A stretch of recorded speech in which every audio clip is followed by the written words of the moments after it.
This lecture will focus on big business and kind of how it grew because of some of the structures that became more popular in business during this time period, the Gilded Age. So the new kind of business that started to dominate was known as the corporation. And a corporation is just an organization that's owned by many people. Okay, so a lot of people have money into it, but the corporation itself is treated by the law like it is a person. So it has a lot of the same rights as anybody, as any citizen at all. So the corporation is kind of like its own citizen. And so what would happen is stockholders would own shares of ownership that were known as stocks. So whatever percentage of ownership, if there were 100 stocks, your share of ownership, if you had one, was 1%. Okay, and what this would do is help these companies to raise money. But the nice part is if you raise the money, but there's 100 different people and they all only have $1 into it, each person can only lose $1. So the risk is not as high as somebody who has $100 and puts in all of it into a business, and if the business fails, they could potentially lose all $100. So the risk is more spread out. Corporations were not real common in America before the 1830s because these entrepreneurs, these business people that were creating their business, they had to convince the state that they were living in to give them a charter. Okay, so to give them this okay, think of it like an okay, like a written okay to start a corporation. But after the 1830s, the state started to let these companies become corporations without a charter. So it started off, or the reason that these corporations are able to get big and able to be more successful is because of this economic idea, economies of scale. And I've got this nice little napkin finance explanation of what economies of scale are. But basically, economies of scale means if you make a lot of something, the cost of making it goes down. You can make it for cheaper if you make a whole lot of something than if you just make a few.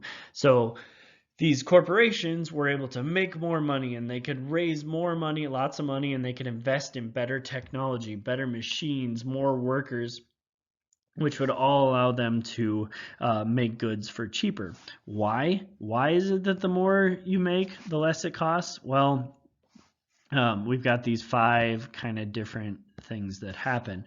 First off, bulk inputs. You can buy a lot of the resource, and if you buy in larger numbers, oftentimes you can get a discount. And so when they bought these things in bulk, they could get it for cheaper. It also spreads out the fixed costs. So you'll learn a little bit more about fixed costs here, but the fixed costs are just costs that the company pays no matter what, even when they don't operate. Okay, and that number is smaller when you're making a whole lot. It's the operating costs are higher and the fixed costs are smaller and more spread out per good, because no matter what, if you're paying a fixed cost even when you don't make anything, or if you do the same, you have the same fixed costs if you make 1,000,000 of the good, and so it's spread out more. You can make more money. The third one is specialization. Specialization, just the workers. If you have more workers, they can specialize in doing one part of the job or get really good at making this particular part that you need to build your product.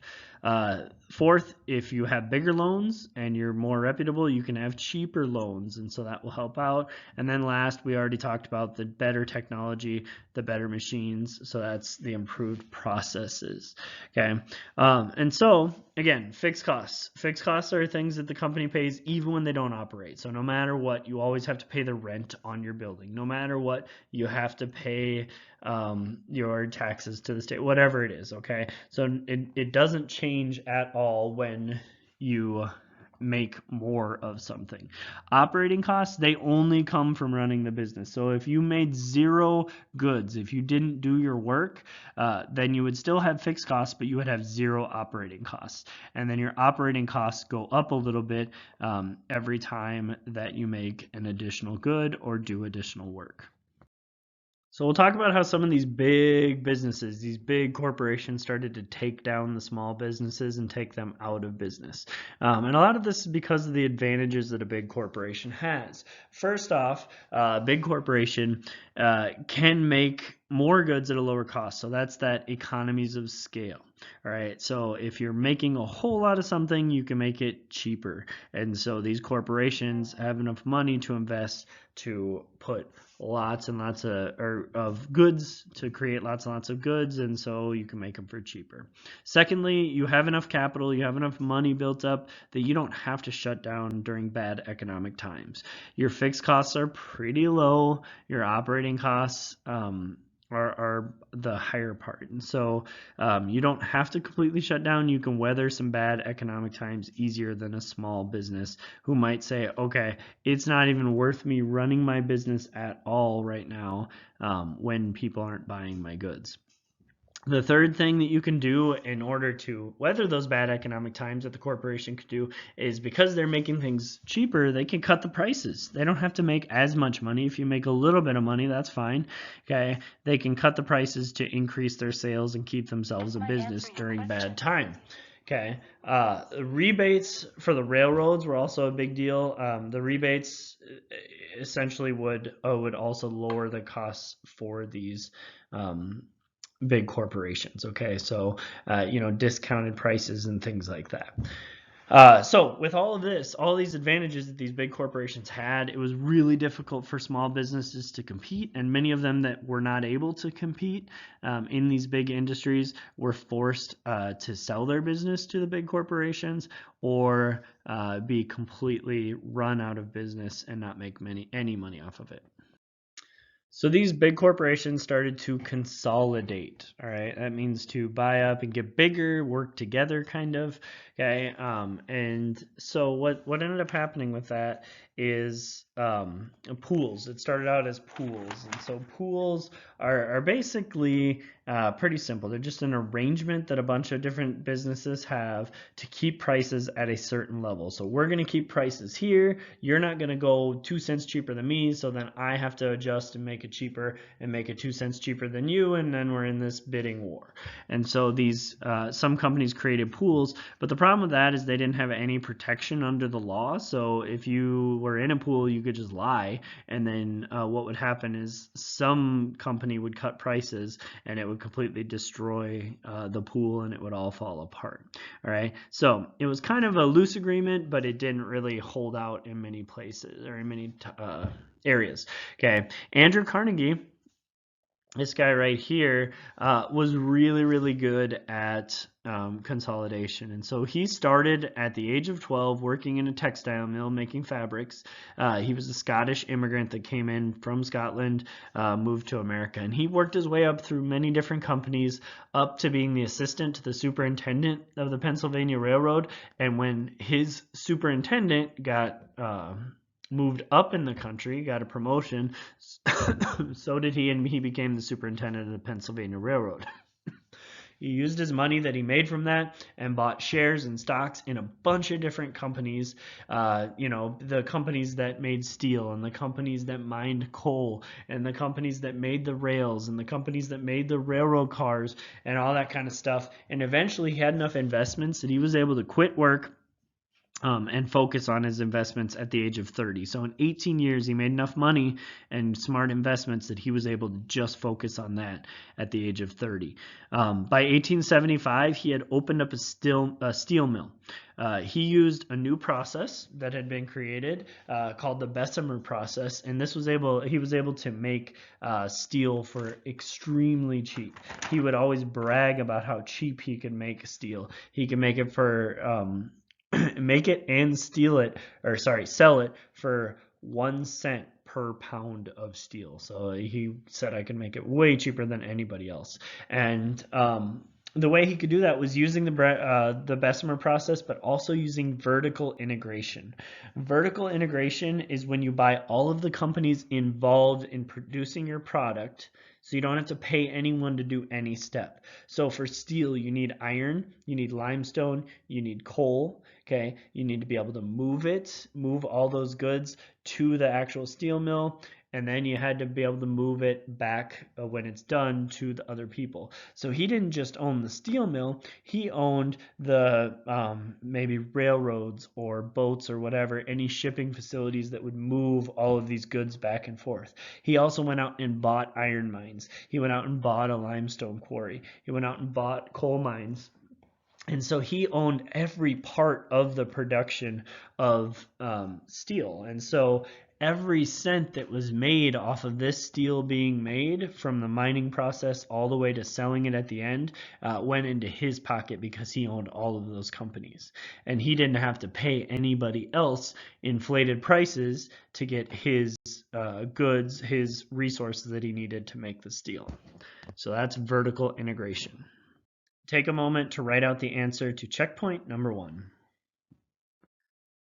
All right, the next robber baron or very rich moneymaker that we'll talk about started Standard Oil. John D. Rockefeller created Standard Oil, was the owner, and he believed in something called horizontal integration. So instead of buying all the means of production, he was just going to buy all of his competitors. So he was going to buy out his competitors, do whatever he could to make their business weak, and then buy them until he controlled the entire market. So he continued to do that, and by 1880, about 90% of the oil market was Standard Oil.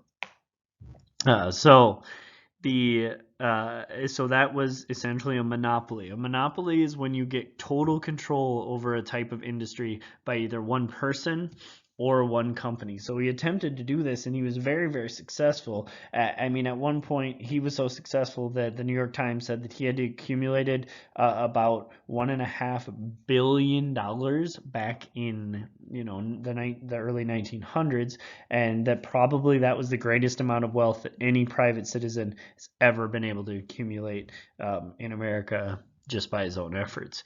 So this was a very rich, very smart man.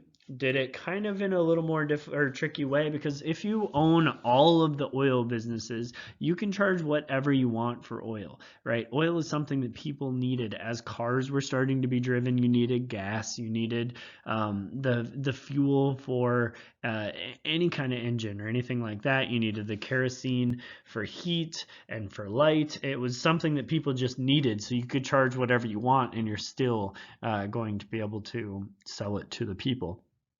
So a lot of people are afraid of these monopolies, and it became illegal for one company to own stock in another to try and shut the monopolies down, but people did find ways around this. So I'll quickly go over a few of these loopholes, a few of these ways around where you could essentially create a monopoly without having to. The first off was trust. A trust is just simply a legal arrangement that allows one person to manage another person's property. So to make decisions, to try and make money, to do whatever. So if I have a trust with you, that means that you are allowing me to take all of your money and go invest it and try and make money, or control it, pay taxes, all that kind of stuff. Use your money to make sure that you're doing it the right way. And so they use this with corporations. And so Standard Oil had stockholders of another company give their stock or sell their stock to Standard Oil trustees, so people within Standard Oil, but not Standard Oil itself. The company couldn't own it, right? That was the law, but these people were able to own it who were running Standard Oil. So so the people that sold it were able to get shares and profits of Standard Oil, and they would give away their shares of their company. So basically what that meant is that these trustees that were running Standard Oil were now able to also effectively run these other companies as a trust. Okay, and so these trusts kind of got in the way of competition, of the laws that they were trying to set up.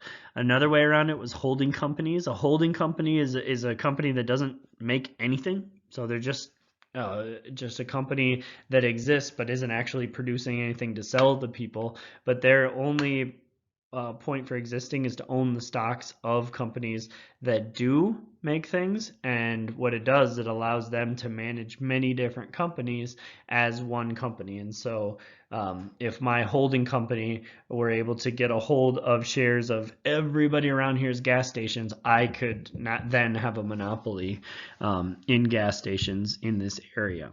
Investment banking was another kind of way around it.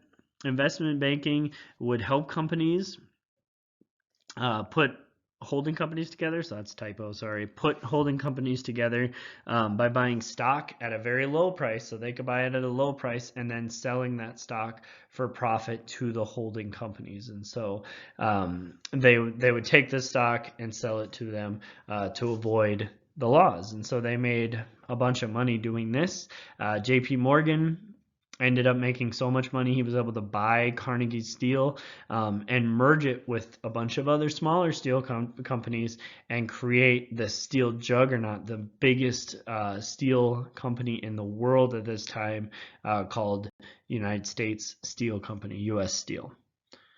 The other things that changed with this or in this time period was how people sold their products. So advertising became a big thing. Before it was just we have this to sell, whatever, you put it in black and white in the newspaper in text, nothing else. But NWA and Son were the first ad company, and they started to make these big ads in newspapers that had illustrations, and you could see what the product was, or had pictures of some sort, which really brought in the eyes and brought in the attention of people and made them want to buy your product. So advertising became a much larger thing at this point.